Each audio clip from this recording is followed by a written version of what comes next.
What is going on, everybody? Welcome to another Monday night of Live with the Kranky Canadian. I hope you guys got your sodas ready, your popcorn ready, because we got the fittest man in comics to join us tonight, Mr. Reggie Collects.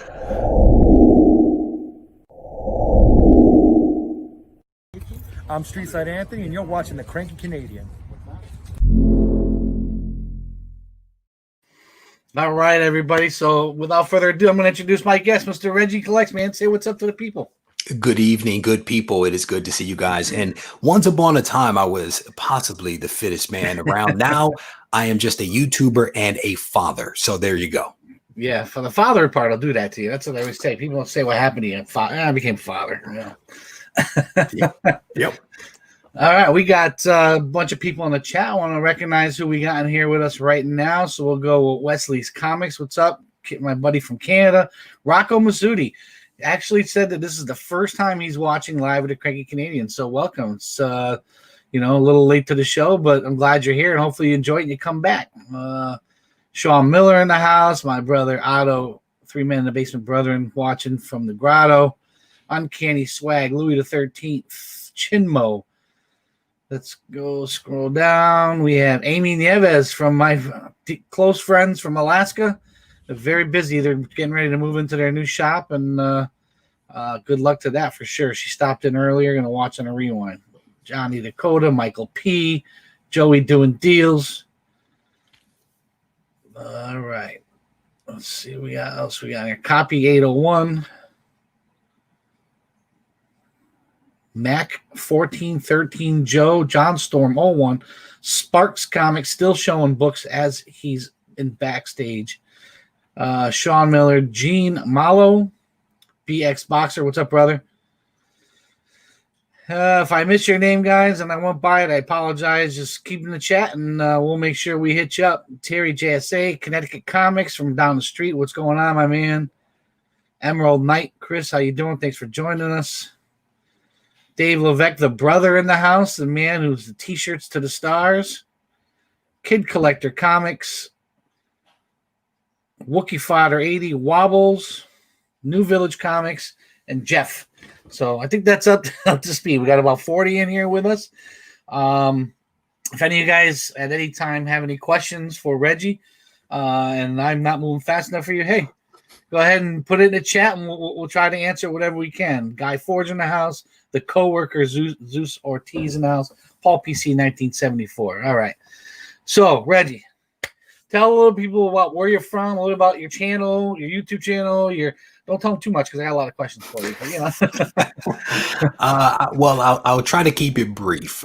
For those that don't know me, my name is Reggie, and I run a YouTube channel called Reggie Collects. And I have been collecting, I think, this last stint since around 2018. And I am in it to win it at this moment. I am originally from Detroit, Michigan, but I tell people all the time I'm like a migrant worker. I go where the work is, and at present, the work is in the San Francisco Bay Area, which is where I am live streaming from right now. Awesome. Discovery Bay in the house. Detroit, how are you? You a Wolverine fan? You have to be I'm not the biggest sports fan, just generally speaking, my friend. I know what the Wolverines are. I almost went to Michigan, nice. Given that I'm from Michigan, but I'm not the biggest sports fan, not at all. All right, that's all right. You're into comics. That's cool, too. All right, so, I mean, the first time I, connected with you or interacted with you was on Instagram. So how did you first get started on YouTube, especially with the comics content? Because it looks like like many years ago, you were into you had a lot of fitness stuff on your YouTube channel. And then about 2 years ago, boom, Reggie's, putting serious comic content. Tell us a little about how you made that transition and decided, you know what, this is fun for me. I'm gonna go for it. My wife did it. I mean, that's the honest answer. My wife did it. I was competing on the side. This is not my career, but I was competing as an IFBB pro, and I won a show. And my wife was pregnant at the time. We already had one kid. She was pregnant at the time, and she looked at me and she says, "I think you're done." And there's no way you can say no to that, right? She's pregnant. You have a kid. and there's one on the way. Your wife is telling you that she thinks you're done. You just nod your head. So what happened was that she actually knew that I was a comic book collector, and I actually had my comics from my childhood that I had brought to California from my parents. And my wife was like, I think you should get back into comics. I think that'll keep you, occupied, keep you busy. And she went out and actually bought me another collection over the holiday. And Really? was like, hey, if you want your Christmas present early, it's in the garage. So I go out to the garage and it's another collection. I then spent the next 3 weeks basically merging my original childhood collection with this collection that my wife bought me. And honestly, the rest is history. It really is. And I started making YouTube content because around this time, I just, I'm into comics. I'm starting to watch comics on YouTube, and I'm watching a lot of guys. I'm like, these guys are having a lot of fun recording these videos. Maybe I should record a video. And so I did it. And now we're here. Yeah, that's good stuff. Did she have, how'd she do? Did she have some good stuff in that collection she bought you? Or? There were actually a couple of good books, man, to be honest with you. One of the ones that readily comes to my mind is a signed copy of Spider-Man 1 from Todd McFarlane. She actually, got that directly from the owner. It was in like a picture frame and all that kind of stuff. And I actually sent it off to CGC to have it encapsulated to mark that moment, right? The fact that my wife had given me a collection, and this is one of the books that I will always have. I might not remember some of the other ones, but I remember Spider-Man 1 signed by Todd. That's a keeper for sure, man. If my wife ever gave me comics, I might have a heart attack. It was also the last comic she's ever given me. So let's just put that out there. I think that was at the end of 2017 into 2018 is when I kind of made that transition. Nice. And it's, here you got a lot of cool, I don't want to call them skits, but the shows, and you do them, they're ready, set, go, comics today, if some news drops, you'll put out a video and CGC submissions. Well, when did you start saying, I'm going to do some how-to videos? Because I've heard many people, like Aegis Alaska constantly talks about how you help them out with pressing and some of the videos you do. You have a video of fear of missing out, how to not, get caught up in the FOMO, how to take great pics of your books if you're trying to sell them, and press it. Like when did you say, you know what? Because people are doing it now, but I don't think they were doing it 2 years ago is what I'm saying. And you do it seems to be everyone, every so often you're like, here's a good topic. Let me show people so they don't get caught up, which we're all about, and I know on our channel and our whole group of people about helping the new collectors. So what was like the first time you did that and you're like, yeah, this is good. I'm going to continue to help other collectors. It started early. It really did. And I think I landed on that because I realized that I needed to differentiate myself from everybody else that was out there creating content. I think as a YouTuber, you can follow what the crowd is doing, or you can try to set yourself apart from what the crowd is doing. And so that was part of it. The other part of it is that because I was new into comics, I was looking at everything with really fresh eyes. I was like grading comics. What is this? What is a slab? How does this work? How do you not overpay for a comic? What is a spine tick? What is foxing? What is what are these things? Right. So because I was newly into comics, I was asking myself a lot of questions, and I was doing a lot of research trying to answer those questions for myself.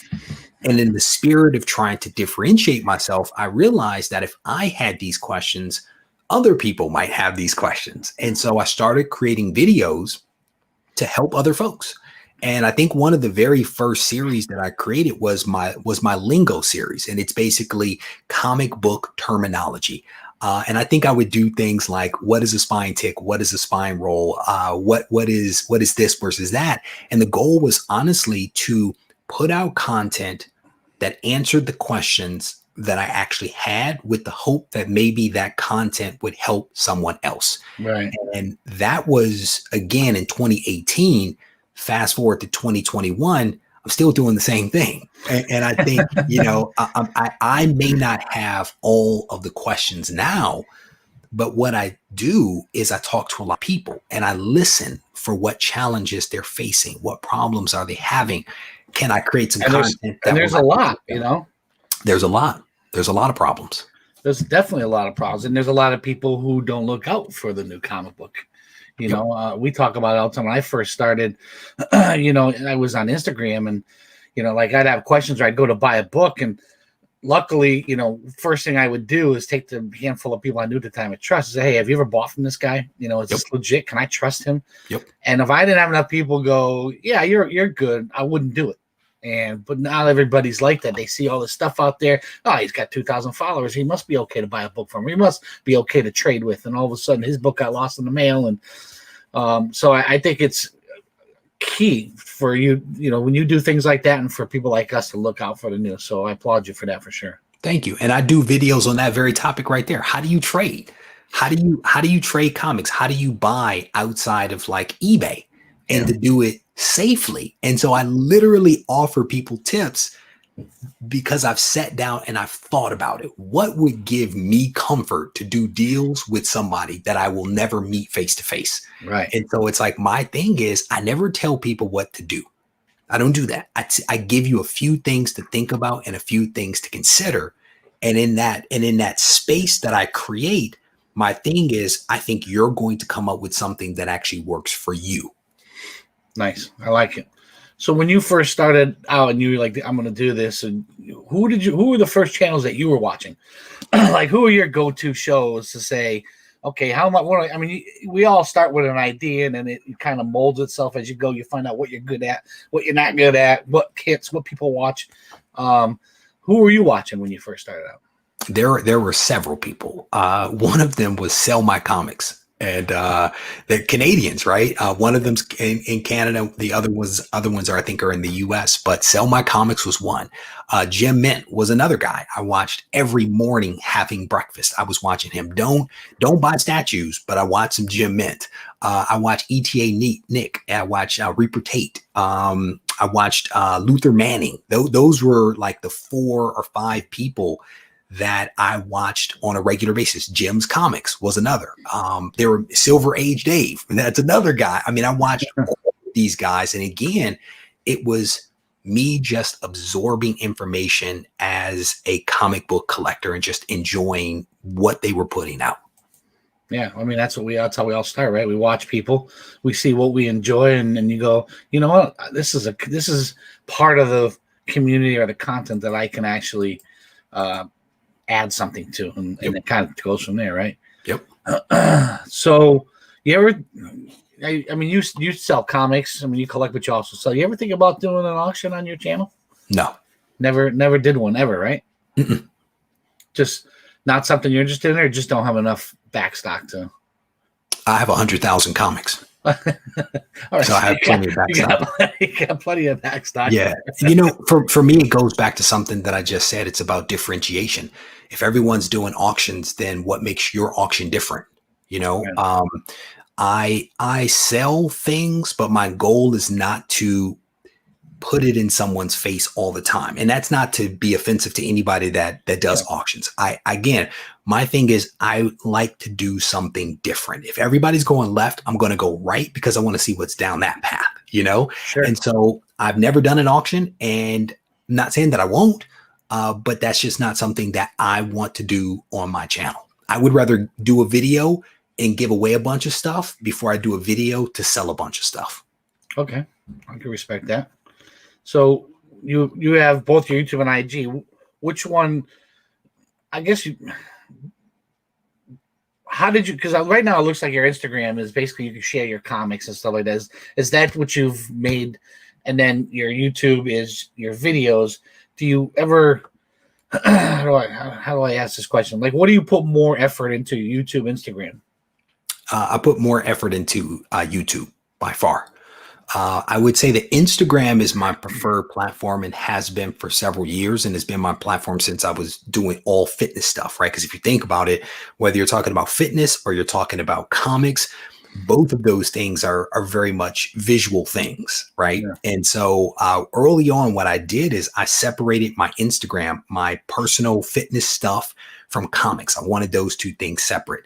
And then I wanted all of the comic stuff to kind of line up and to be relatively clean. But if it's about emphasis, I do a lot more for YouTube, and Instagram is a supportive tool. And in many ways, they complement one another, right? So I'll release a video on YouTube, a couple of days later, I might release an excerpt or a clip from that same full-length video on Instagram to drive people back to YouTube. I do the same thing for my website or for a newsletter, right? It's all about driving traffic to the YouTube channel and not necessarily to Instagram itself. That's actually a great idea, making a little clip from that show of some content that you thought was good in that particular show, and then saying, hey, check this out.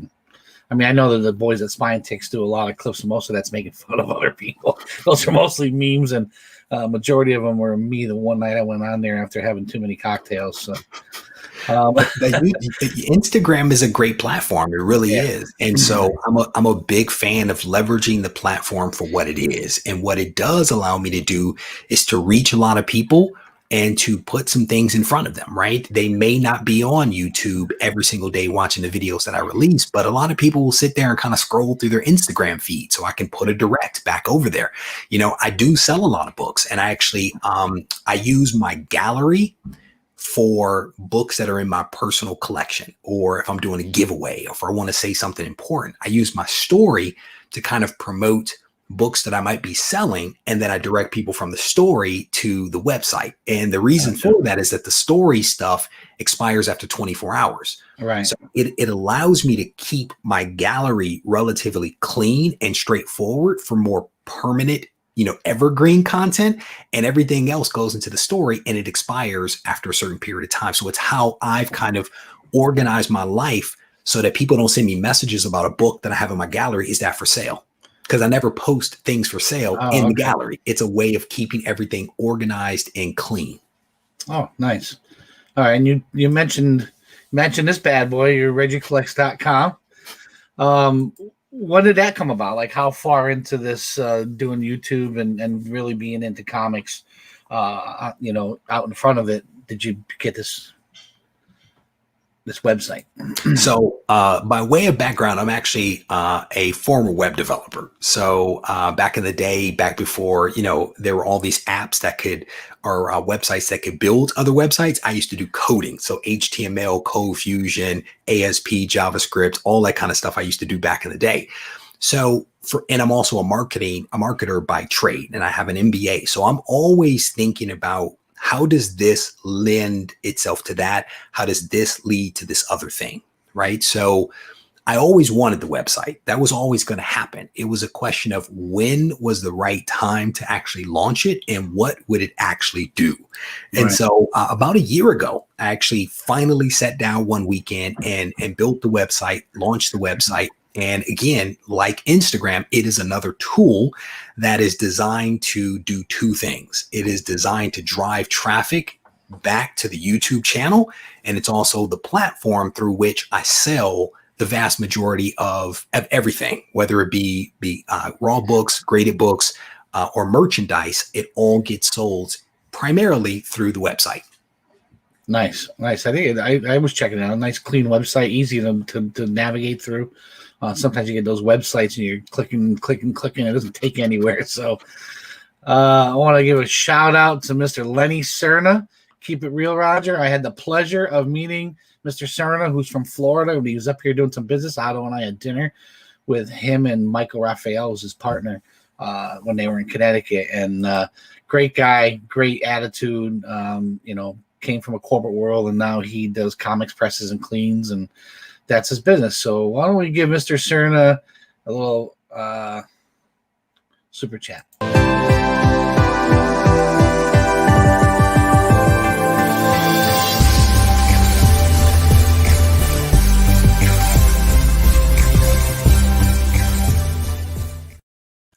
Making it right. Yeah. It's one of the few that we don't get dinged on for copyrights. Shout out to my man Doug in the chat. Yeah. Saw him on and I'm going to bring that up in a little bit when you guys discuss the Punisher. So tell me what a comics to go box is. Like, I think I understand what the concept is, but you never show the inside. So what if you get one of these boxes, what's the benefit of having this box? Oh, I absolutely show the inside. Absolutely. You must have missed the wonderful commercials that I produced. So the Comics to Go box is another piece of merchandise, if you will, that I rolled out. And it's basically nothing more than a storage box, right? I try to create things, whether they be videos or whether they be, things that I offer people that are actually helpful to folks.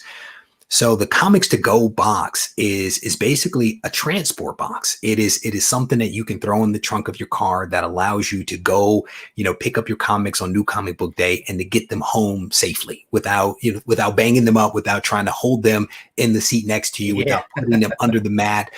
All stuff done that, yeah.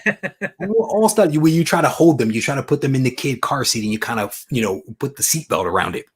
I've done it all, right? So basically what I did is I built my own comic book storage box from the ground up. We built this thing, and what I've done is I've offered them up as singles, as bundles, and then I had a lot of people asking would I offer a signed version. And so what I did is I rolled out a Comics to Go Plus option, which is a storage box that is signed by me. And I give people 5 comics to go along with it. Because part of the challenge is I don't consider myself a celebrity, right? So how do I price my signature, right? Do I charge people $20 for my signature? That to me is strange, right? Yeah, but for an extra couple of bucks, I'll sign it and I'll give you some books that I think make it all balance out. So that's what a Comics to Go box is, and a Comics to Go Plus box. And how many comics do they hold? 15. Roughly 15 comics. Nice. And they put it in there, they're nice and safe. So nice and safe. Especially when I go to cons, I get all the books in the backpack and I'm trying to find some old boxed heroes box to throw the things in there. And you open up your backpack and the thing's open. I didn't mention cons because, I'm still keeping my fingers and toes crossed. The cons are going to come back. So right now, the big challenge is, can you get your books home safely? But the Comics to Go storage box actually has, 3 magnets that run along the flap that actually allow it to close down securely. And what we ended up doing was the artwork that we used for the box was actually done by Yukio Smith. And I worked with Yukio to actually do my very first variant several months ago. We actually did a variant with a blaze for Gung Ho issue number 7. And when I released it, people were asking whether I was going to release a black and white version because I showed them the original art that I bought from Yukio. And at the time, I was like, no, we're not doing it. And then when I moved towards doing the Comics to Go box, I repurposed that original black and white art. And then on the inside, it is like this bright red that is the channel color that pops. So you have a black and white exterior and this bright red interior. It actually works incredibly well, I think. Nice. And I had some sitting here next to me, but I ended up taking those to go get some comics from the shop earlier. So they're out in the room, but you can actually see them right back there. They're all right there. So shout out to Johnny Rosato. Reggie, what was your first graded comic and what was the grade? Jeez. I don't remember. I honestly don't remember. The first graded comic probably would have been in the early part of 2018. And I honestly do not remember what the comic was. I will tell you that I remember having a great sense of peace of mind. Because for me, one of the big worries for my comics has always been damage. I've always worried about damage and dropping them and dinging them and bending them and all that kind of stuff. And so when I held that slab in my hand, I remember having a sense of peace of mind that at least that comic was pretty well protected. You know what I'm saying? So can't remember what it was. I'm sorry. Sorry, Johnny. Johnny, my story is actually pretty famous on our channel, to the point where the people who are regulars in the chat get tired of me hearing it. I have a neighbor who I'm an electrician by trade, had some issues electrical, and I kept going over there and helping them. And of course, I'm his neighbor. I'm not going to take payment. And he was a collector who collected in the 90s, and he knew what book I really wanted. And one day he came out from his basement with an ASM 300 and said, "You're going to take this as payment. And if you don't take it, I'm going to burn it in front of you." I sent it out, got it graded. It came back a 9.8.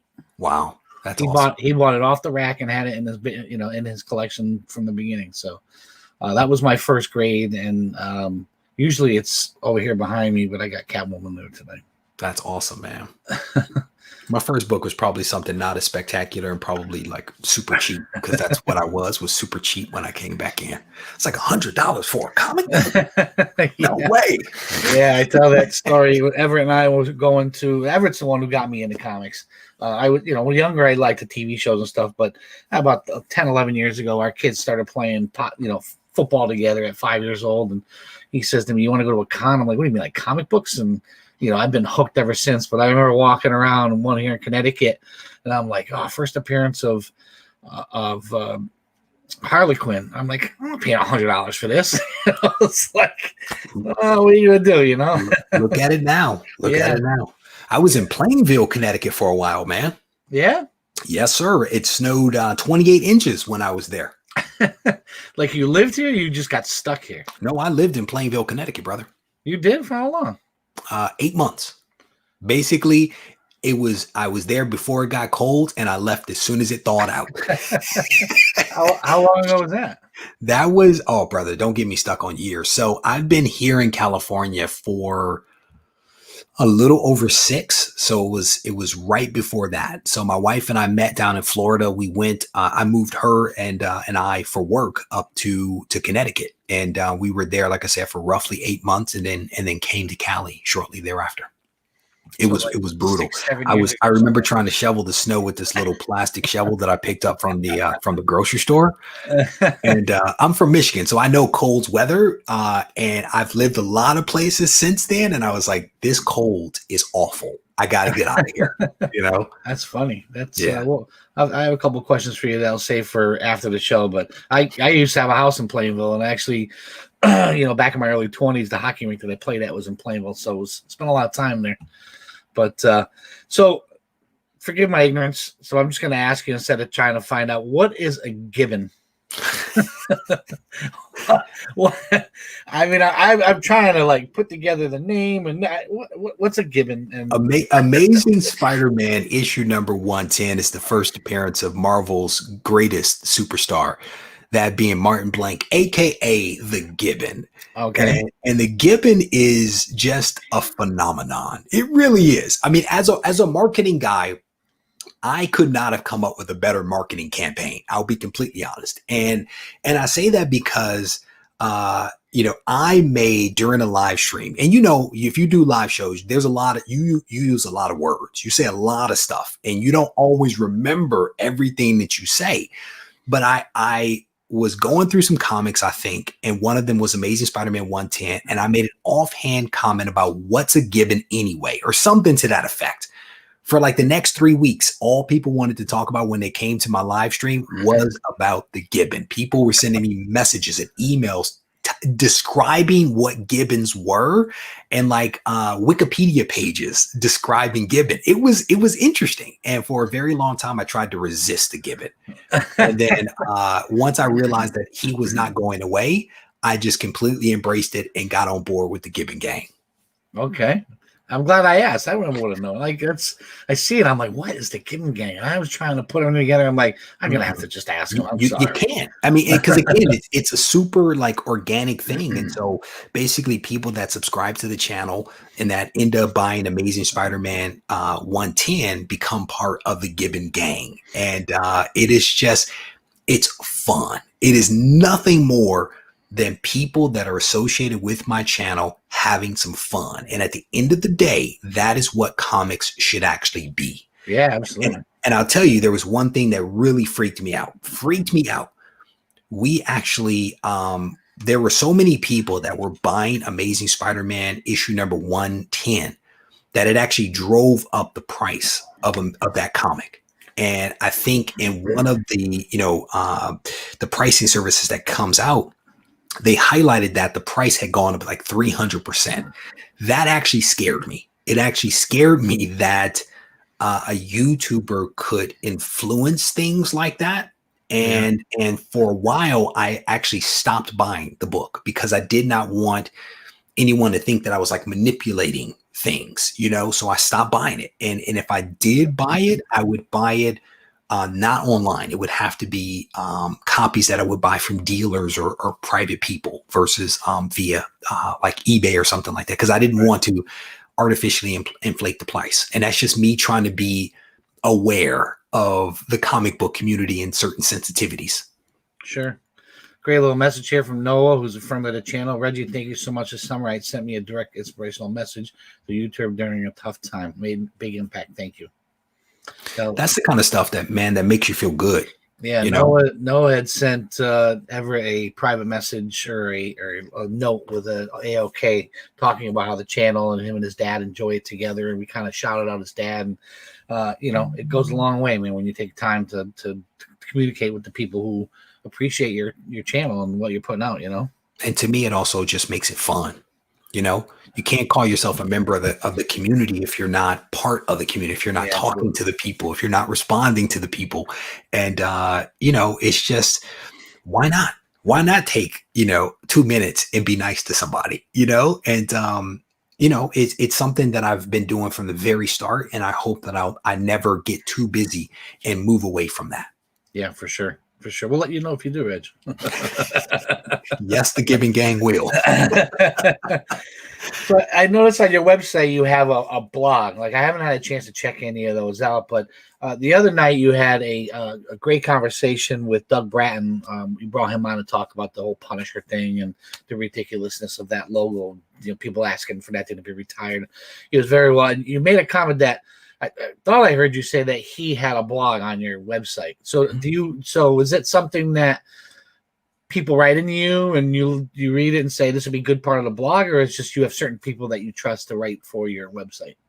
So generally speaking, I tend to like to work with people that I've gotten to know, right? If someone comes on my show, more than likely I've had lots of conversations with those people behind the scenes. If someone is a blue wrench or a moderator on my channel, or helps with my Discord, or writes blog content, these are people that I've gotten to know behind the scenes because I talk to them. And it's once you get to know somebody and someone says, "Hey, I have this idea," then you're all ears, If someone were to just send me a blog post, I don't know if I would just put it up, but Doug and his brother are two people that I've had the pleasure of getting to know over a period of time. And Doug does a lot of really thought-provoking content that he sends to me and I post up because I think it's interesting and I believe that other people will think it's interesting as well. And so in addition to Doug, we have one other person, Scott P. Scott P also was doing a lot of book reviews for me. And Scott is the guy that does a lot of the graphics for the channel. So it's like, I like to work with people that I know because it gives me comfort, it gives them comfort, and it works really well. So Doug, shout out to him, fantastic guy. And to your point, today he did release a blog post on the channel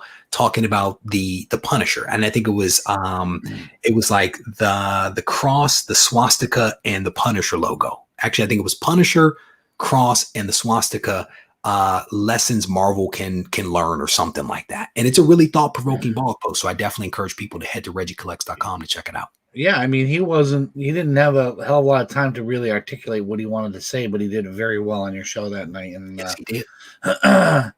So I'm not always stole the show. He stole the show. He does a really good job, and he took all the thunder and he left me with silly season. That was all that I had. I was like, I guess it's silly season. Thanks, Joe.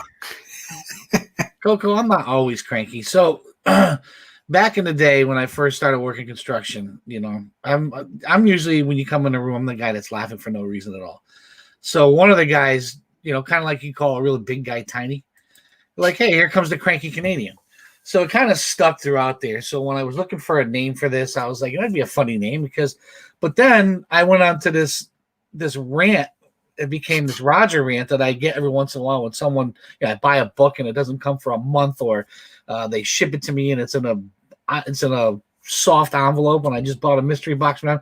It's, it became this, and they're random. I don't I don't play them all the time. But if you happen to all of a sudden, see one of these come up, just take a deep breath because I might be a while. But the cranky Canadian is I'm not always cranky, but yes, I can be if someone crosses me. So I respect it, brother. So do you ever? We touched on cons earlier. Do you ever go to do you ever set up a table at a con for your brand, or you go to a lot of cons, or you're not a con guy? Yeah, so generally speaking, I'm not a con guy. If I go to a con, a lot of times it'll be a smaller con, like the Berkeley Comic Con. I'm a big fan of, right? It's a lot of dealers. There's no cosplay. There's none of that kind of stuff. There's no panels. It is just people selling books, and I'm there probably for an hour. I slide in, I buy a couple of things, I talk to a few people, I slide out, and I may shoot some footage while I'm there. I went to one big con because I had an opportunity to meet up with the folks at CGC. So I went down to WonderCon in Anaheim, and I had a good time, man. I had a good time, and what was crazy, this was a couple of years ago.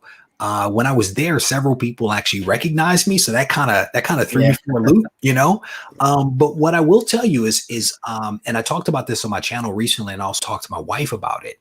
I think that I may start to go to more cons, and I don't know if I'll be displaying or selling or any of that kind of stuff, but cons are a great opportunity to meet people. And I think meeting people face to face and having conversations, to me, is part of the fun, which is why I actually do Garage Con. I've done Garage Con for the last 2 years, which is basically where I invite people to my house and we do comics in the garage, hence the name Garage Con. And we did one right around Thanksgiving, and it was great. We had a great time with people, had people travel in all the way across the country, and folks had a great time. Nice. That's good stuff. Johnny, I appreciate that.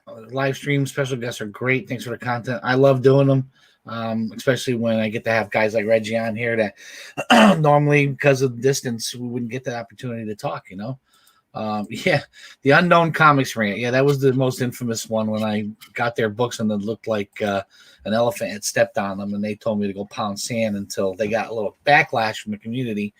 Then they offered to maybe refund my money if I sent them the books back, and they felt that they were damaged enough.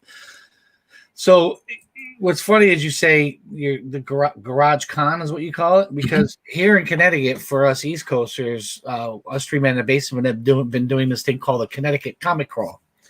And what we do is we go to these different shops in Connecticut and we pitch to them, okay, we're going to bring 5 to 10 guys here. We'll have cash in their pocket. And they're going to want to dig through some stuff that you maybe backstock. And we've got, so we've done swaps, which is basically like a con. We rent a hall, we've had 3 of them, and the last one we were supposed to have, all of a sudden our governor kind of shut the state down, so we had to cancel them. We had people flying in from different parts of the country coming to this thing because it was going to be a blast. And so we found that since there's COVID, these crawls are a little better because we're able to put less of us, so 5 to 10 of us, and all our buddies from Pressable Deffects usually come, and the NY Warriors, a bunch of them show up all the time. But it's and we always emphasize to people, if you have a group of people near you, do one of these, because just like before we go to Terrificon, which is a casino here in Connecticut, we'll blast out, hey, we're going to be there, and we'll have people that we just know from the chat to say, hey, I'm going to be there too, and you get to meet up with people in the community that you never would have even known you were in the same place at the same time if you don't put it out there. And I think these crawls are the same way. We have our 3rd one coming up at the end of the month on the 30th, which is going to start at Sarge's in New London. And Sarge's is opening up 2 hours early for us because we've been there twice, and he's realizing that we're bringing money to spend. And if he lets us get into his backstock, then he doesn't have to do any of the work, and we usually make 2 to 3 stops. We have lunch somewhere. So, if you're somewhere in the country where we're blessed on the East Coast, because New York, the East, New England with New York and New Jersey, you get so many people, within an hour of each other. Yeah. We're able to pull these things off, and the one time 10 people can come over here, but these can't, but now these guys can. So I understand if you're in the Midwest, it might be a little tough to pull off a crawl, but guys like you in California, I know that Sith Lorley have been talking about trying to do something like that over there, and So I definitely agree. When you do the cons, they're more fun, strictly for being able to meet those people you don't normally get to meet. Yep. And I forgot to say at the beginning of the video, guys, if you don't follow Reggie, crawl off from underneath your rock, go into the description of this video, and the link to his YouTube and his Instagram are both right in the description of this video. I did not put a link to the website. Sorry about. Oh yeah, I did right there. So his website's there too. So all three of the links are there. I don't think you have a Facebook page, and if you do, sorry, I'm not really on Facebook, so I don't really do Facebook. Yeah, if I am, it's mostly just for stuff for the kids and school and stuff. Or my mother-in-law. But yeah, but yeah, I was driving up to the last Three Men comic show. Said got shut down. I'll be at the next one. We're looking forward to that for sure. We absolutely will be looking forward to that because as soon as this breaks and everybody's vaccinated, you bet your ass 3 Men in the Basement is going to have a swap, and we're going to have the biggest one we've ever had. So, all right. So first, so you collect comics. What's the first thing you ever collected as a kid? As a kid, yeah. I don't know if I collected anything prior to comics, to be honest with you. It's possible. I mean, I collected comics back in the 90s, and I honestly cannot recall. Maybe Garbage Pail Kids. And I think my mom still has them. That popped into my head that I do have a Garbage Pail Kid, but I don't consider that a collection the same way that I do comics. You know what I'm saying? It's more of I have amassed things over time, but not necessarily collected those things. Well, Ever and I usually always have that belief that most people who collect comics started off collecting something else. We're just collectors at heart, you know. Mm-hmm. You know, I collect Matchbox when I was a kid. You know, mm-hmm.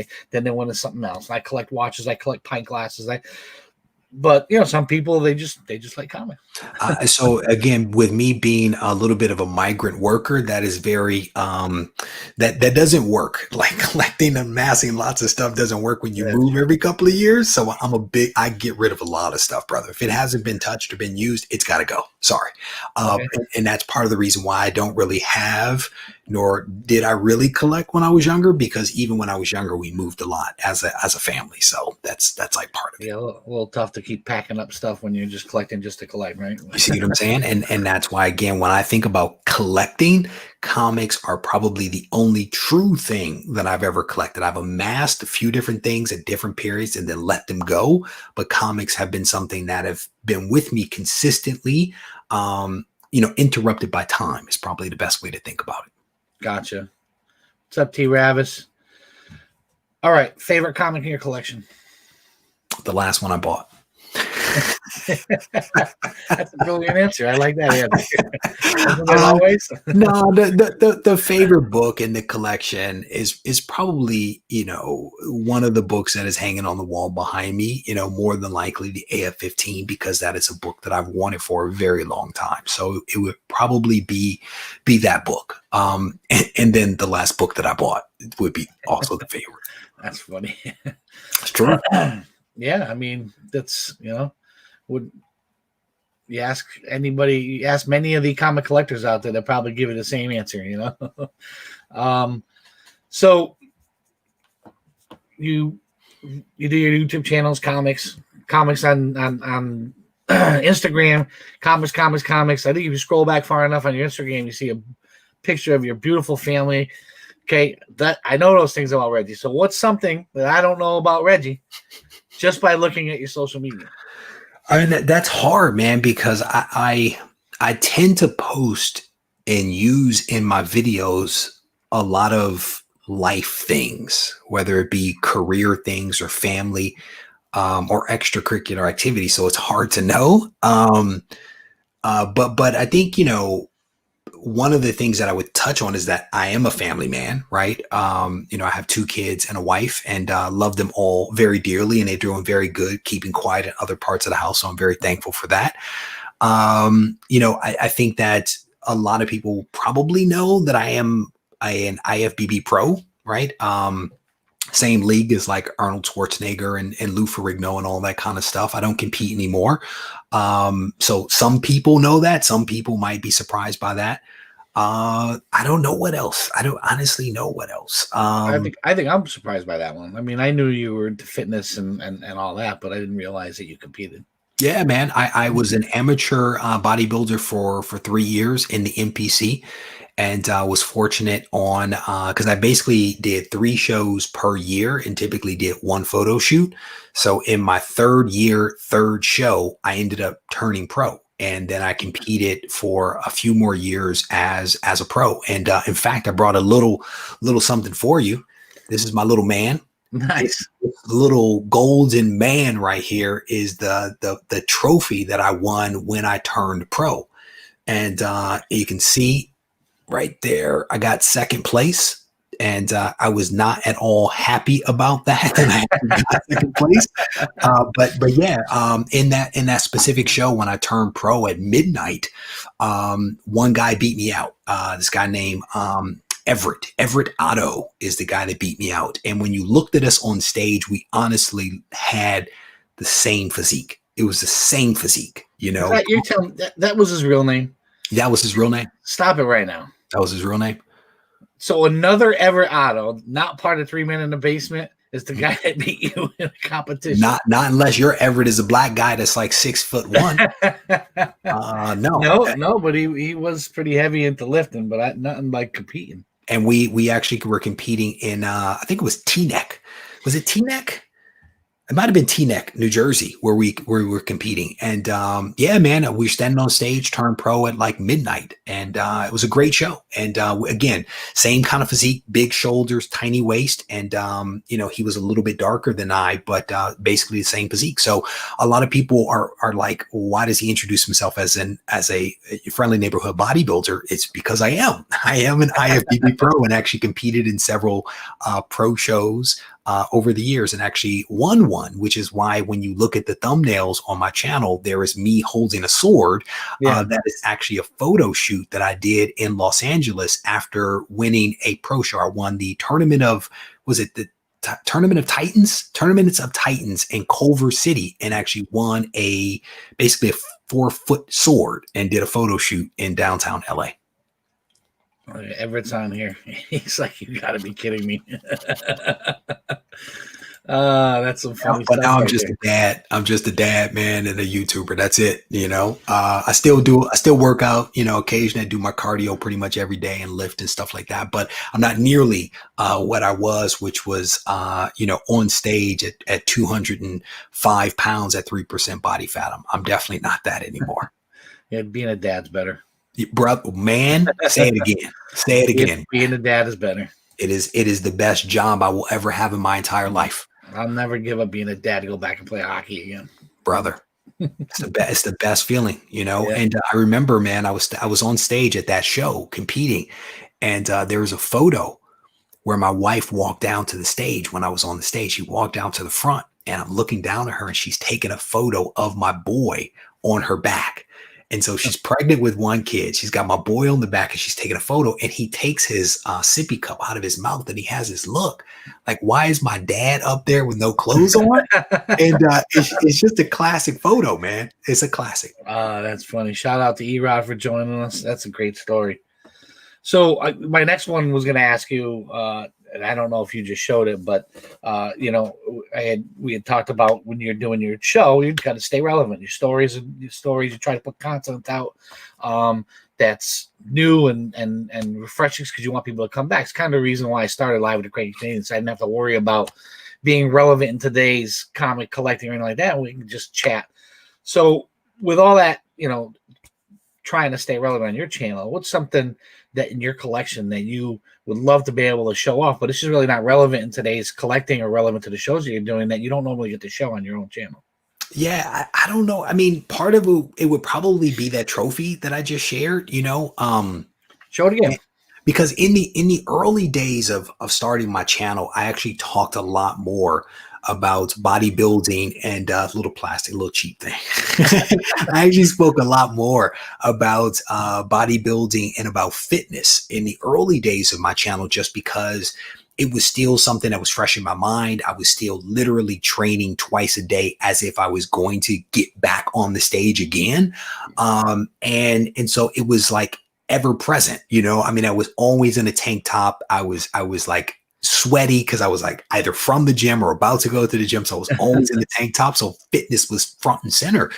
And since the channel has continued to evolve, I've actually spoken a lot less about fitness, but I still talk about it. I still use fitness and my family and my career as a backdrop to the stories that I talk about on my channel. And so for example, I'm releasing a video later this week where I'm talking about how to balance comic book collecting and life.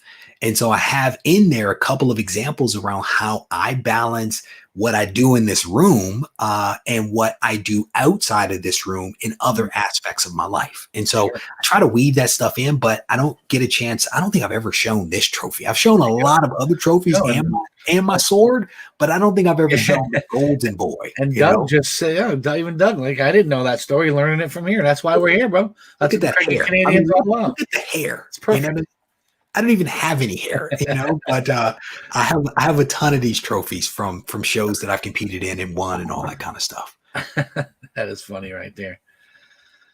Yeah, some of these, Doug didn't know anything about that. That's good stuff. Got Who Dat joined us. I know E-Rod's new in here. Got 70 people watch us. A childhood cartoon, okay, or comic that you wish they would make live action, either TV or, you know, in the movie theater? That's tough because they've made so many of them. Like G.I. Joe. I just watched the G.I. Joe movies again recently, and they're not great, but I watched them and I enjoyed them. That was my cartoon, man. It might be cool to see like Silverhawks. Remember Silverhawks? No. No, oh, man, come on, bro. I thought when you were about to do the face, no, you didn't give it to me. That's not where you were going. I thought you were going somewhere else. No, man, Silverhawks was a really good show back in the day, and I'll tell you, there's actually a comic book as well. So whenever I'm digging in the 100K collection, I'm always trying to find a couple of things. I'm trying to find Transformers, I'm trying to find Voltron, and I'm trying to find Silverhawks. And I've only found Transformers and Thundercats up until this point. No Voltron yet. That's my vote right there. Yeah, Thundercats is dope, man. Now wait until Thundercats finally comes out in the live action. If it does, I'm trying to find a decent copy to try to get a 9.8, but and we talked about this back when I first bought one. You can't tell. It's so hard to tell with that book what's a first print, second print, third print, Canadian variant that I've bought a few in the past that were like, oh, this could be a 9.8, and turned out to be a third print, I had 30 copies. Of course. I had 30 copies in my collection. Seriously. Right now you do? I've had 30 copies in my collection. Yeah. And what I've done is in like the Comics to Go Plus box, I actually put some of those books in there. I've sold a lot of them, but I had 30 copies from this collection. I'm definitely trying to get a 9.8 in that. Same with the Transformers. Yeah. I have a decent copy here that I'm getting ready to send out. Probably won't be a 9.8, but I don't know if I can afford a 9.8 now. I think I went in the video that I released on the channel today. I think I sent in 2 or 3 copies. I can't recall. Yeah, and they look clean too. I think I've had as many as 4 or 5. I think I've had at least 4 or 5 of Transformers 1. So fingers crossed I can get a 9.8, 9.6. That'll be nice. Cool book to have, and then great, to be honest. Absolutely. I just bought a 9.8 from Shortbox. There was the 17. And then it's like the first Insecticons. There was like a whole bunch of like first appearances, and I saw that on there. I'm like, I gotta get this. I can't pass this up. Yeah, man. It's a good run, man. I have probably 95% of the full run of Transformers. So I have a Voltron. There. The chat screaming Voltron. Yeah, Volt, man. I'm going to tell you, bro, I actually got the family into Voltron. Like a couple of weeks ago, I pulled up the old Voltron, and then we started watching the new Voltron, I think on Netflix. And then I got my boy for last Christmas. No, was it this? It was maybe some gift. I can't remember. I got him the full Voltron toy. and he really plays with the lions. It's all it's different amazing. pieces that comes together. It's amazing. Oh man! And I actually hid it. And I guess it was probably last Christmas. It was probably last Christmas. I actually hid the thing for about 5 months because he wasn't treating it right. So I put it in a shoebox in my closet and hid it. And occasionally he would ask, Dad, do you know where my Voltron is? And on the last one, I was like, let me just give it back to him, you know? So I'll hide it again at some point. All right. Come to that time of the show. I'm going to ask you about 15 questions. And you're going to try and answer the first thing that pops in your head. Let's do it. Okay. Avengers or Justice League? Avengers. Have you ever been mistaken for someone famous? Yes. Who? Me. That's not a mistake. Hey, I've had people be like, are you Reggie the bodybuilder? Yes, I am. Are you the YouTuber? Yes, I am. You know? There you go. If you were a cartoon character, who would you be? Oh, I don't know. I don't know the answer to that. I literally have no answer to that. Something had to pop in your head. Not about a cartoon. I asked this last week, and my guest was like, "Well, who would you be?" And I said, "Woody Woodpecker." He's like, "What?" Like, it's the first thing that popped into my head. I don't know. What popped into my head was what? A cartoon? What? I have nothing. Not to make me sweat in here. I'm on question 3. All right, no cartoon characters. All right, Dunkin' or Starbucks? Starbucks. Favorite superhero? Amazing Spider-Man. Wendy's or McDonald's? McDonald's. If you could be any animal, what would you be? Ooh, maybe a lion. Favorite childhood toy? Voltron. Favorite childhood cartoon? G.I. Joe. Yeah, maybe you could be a G.I. Joe. We'll go back and put that as your answer for number 3. The only ones I know are like Duke and Destro. That's a bad guy. Who wants to be the bad guy? Dairy Queen or Friendlies? Dairy Queen. If you could have any superhuman power, what would it be? Oof. Immortality. Wow, really? If you could have... I can get all the other stuff if I live long enough. Oh, you think? Find a way to get it, right? Brother, I'm saying. If you could have dinner with any 3 people, dead or alive, real or fantasy? That's a good one. My Tupac Shakur would be one. Always wanted to interview him. Probably my grandmother who passed away not that long ago. And I don't know who a third one would be. I don't know. I don't know if I have a third one. Those 2 are the 2 that readily come to mind. Maybe Johnny Cochran. So they could be fantasy too, you know? Yeah, Batman or something. No, we don't want to do that. We don't want to do that. Maybe Johnny Cochran. Johnny, did he do it? Never mind. Make sure he brings the gloves. Too soon. What would you pick as your last meal? Sushi or a burger. How about both? Sushi burger. I'm sure they'll accommodate. You prefer going to the beach or laying by the pool? No. Neither? No. My sofa, brother. No, neither. Right. So are you vacationing in the country or the city? Chocolate melts in the sun, brother. Yeah. Look at this pale white skin, man. I'm out there for 10 minutes and I'm like a cherry. You talk. We go to the beach. I'm under the freaking umbrella, man. I'm sorry. I missed your next question. I was too busy making flame on comments. That's right. Vacation in the country or the city? City. When you were 6 years old, what did you want to be when you grew up? A lawyer. All right. Those are the 50. Those are the rapid fires, man. I'm going to show you something funny. This right here is something that my mother recently sent me, and it is from the 4th grade. And it is a letter that I don't think I typed it because there's a word in here, malpractice. I know I couldn't spell malpractice in the 4th grade. But this was entitled, If I Were a Lawyer. And I wanted to be a lawyer from probably like 4th grade, man, probably into like 7th grade or something like that. But this is a letter that my mom actually sent me not that long ago with a bunch of photos of a young Reggie. Can you guys see that? That is funny. That's when I had hair. You see that? Yeah. It's blurry, but you That's the get, last time you had hair.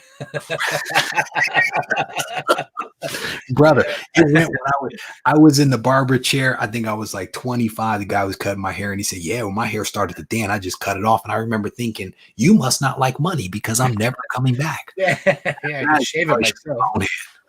Yeah, yeah. Well, Reggie, this has been great, man. We've been on for an hour. I know it's probably a little longer than you wanted to be on, but I think I was having a good time with you. I really appreciate you coming on. Those of you guys that are in the chat, or if you're watching this on Rewind, really appreciate you as always. Make sure you look in the description of the video. All the links to Reggie's stuff, his YouTube, his Instagram, and his website are all in that description. As well as usual, friends of the channel, all those people help us get us where we are at. We really appreciate all you guys. We're going to be live this Friday. The whole crew is going to be there, and we are going to be welcoming Aegis Comics of Alaska with us again. Good friends of our channel. Yeah, that's about it. Live show, description, friends of the show. Oh, our crawl's coming up on the 30th. If you're anywhere near Connecticut, or even if you feel like driving a few hours, just let us know you're coming, because every time we do this crawl, everybody knows that my brother's the one who does all the t-shirts for, us and Pressable Deffects and Spine Ticks and all that. So, we always have t-shirts made for the crawl. We have swag bags. We make sure everybody has, leaves Connecticut with some stuff from 3 Men in the Basement. So we can't do that if you don't let us know you're coming. So if you want to come, be part of the festivities. It starts at Sarge's, the second and third stops. You'll find out from there. Just reach out to either Everett Otto, myself, or Dave in the Cave. Our Instagrams are right there. Make sure you go follow us on Instagram if you're not already. This is the part of the show, Reggie, where I say, if you've got something to sell, now's the time to sell it. And I have a new. I don't know if you've caught this, but this is one of the things that came from Spine Ticks on that night, and it's so extremely funny that even though it's making fun of me, I continue to use it. Highlight this guy, man. And one of the guy who Alex Illustrator, Alex_Illustrator Garcia on Instagram, if you're not following him, he's the one that rebranded all of our logos. He made Everett's new logo, he's made Dave's new logo, and he made my new logo. So the next day after we were using that clip, he sent me this logo. So the Highlight That Guy t-shirt will be coming soon to an Instagram near you. So but like I said, let the people know what you're doing. If you got something to sell, now's the time to sell it, brother. No, I don't have anything to sell, but what I will do is encourage people to check out the YouTube channel. My goal is to release content that is a blend of information and helpful for folks, a little bit of infotainment, if you will. I release videos Monday through Thursday at 3:30 p.m. Pacific time. I go live twice a week on Wednesday at 7 p.m. and also on Sunday night with the Ready, Set, Go preview show at 7:30 p.m. all in Pacific time. Good stuff, guys. And if you're not already checking out Reggie, do it. He has a ton of great content between those preset shows and the things that pop up because of news and the great guests and all the great how-tos for new collectors or old collectors who are trying to get into something new, whether it's pressing or, maybe you've never graded before. Maybe you never set the book in for grading, or maybe you've never sold anything before. He's got a ton of videos on the right way to do that so you don't burn yourself. And I applaud you for that. I think that's great for the community, and I think new collectors need it, man. I appreciate that. Thank you, brother. I definitely appreciate you having me on. I had a good time. Love the format, and solid job. I appreciate that. So with that said, I appreciate everybody on the chat, everybody who's joined us, everybody on the Rewind. I always say the most valuable thing you can give to me is your time. I appreciate you giving me some of your time. So on behalf of 3 Men in the Basement, Everett Otto, Dave in the Cave, I am Roger Levesque, a.k.a. the Kranky Canadian, and we are out. Peace. Good night, Canada.